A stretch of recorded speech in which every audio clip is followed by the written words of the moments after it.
Elle est dure cette question. Bah, les deux, on est les trois mousquetaires quand même.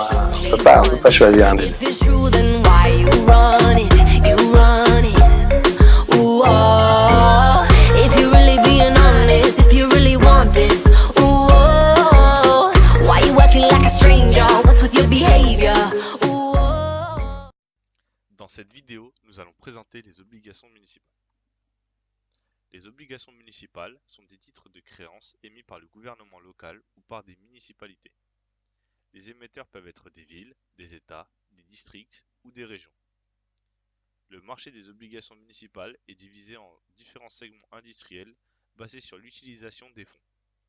Les différents segments sont l'éducation, la santé, l'électricité, les transports, les logements, l'utilitaire et l'usage général. Ainsi, elles sont utilisées pour financer différents types de projets publics, comme par exemple des écoles, des hôpitaux, des routes, des ponts, des aéroports, etc. Le marché des obligations municipales est l'un des plus importants parmi les marchés des titres à taux fixe. La majorité des obligations municipales proviennent du marché des États-Unis. En effet, c'est le plus gros marché, le plus liquide et le plus développé à ce jour. En 2018, il représentait 3,8 milliards de dollars avec plus de 100 000 émetteurs d'obligations. Il existe cependant d'autres pays que les États-Unis émettant ce type d'obligations, où elles sont parfois appelées obligations d'États locaux. Nous allons maintenant aborder le fonctionnement de ce type d'obligations. Les obligations municipales fonctionnent de la même façon que les obligations dites corporate dans leur structure. Ainsi, comme toute obligation, c'est un titre de créance émis pour mobiliser des capitaux. Dans le cas des obligations dites corporate, les sociétés sont les émetteurs, contrairement aux obligations municipales qui sont émises par des États, des villes, des régions et des districts. Lors de l'achat d'une obligation, qu'elle soit municipale ou autre, l'acheteur accepte d'investir sur une période de temps prédéterminée. L'émetteur, quant à lui, accepte alors de rembourser l'investissement à une étape donnée une fois que l'obligation arrive à maturité. Jusqu'à ce qu'elle y arrive, l'investisseur perçoit des intérêts appelés coupons 2 fois par an, correspondant à un pourcentage du capital qu'il a investi. Parmi les obligations municipales, deux types majeurs se démarquent. Tout d'abord, les obligations générales, qui sont des obligations permettant de financer des projets publics qui ne génèrent pas d'argent, mais qui ont pour but d'améliorer le confort de la population locale, avec par exemple des parcs, des ponts, des écoles, etc. Pour ce type d'obligation, c'est à l'émetteur de s'assurer de rembourser l'obligation par ses propres moyens. Ainsi, pour cela, une ville devra par exemple augmenter les taxes locales pour couvrir les taux d'intérêt. Ce sont des obligations avec un faible risque de défaut et qui sont donc considérées comme les moins risquées. Le second type d'obligation municipale est appelé obligation à revenu. Ce sont des obligations permettant de financer des projets publics mais qui peuvent générer de l'argent.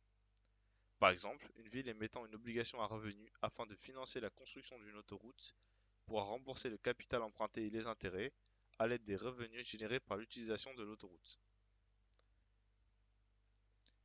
Les obligations municipales possèdent différents avantages qui leur sont propres. Tout d'abord, le premier d'entre eux est que l'investisseur va percevoir des intérêts, aussi appelés coupons, totalement libres d'impôts.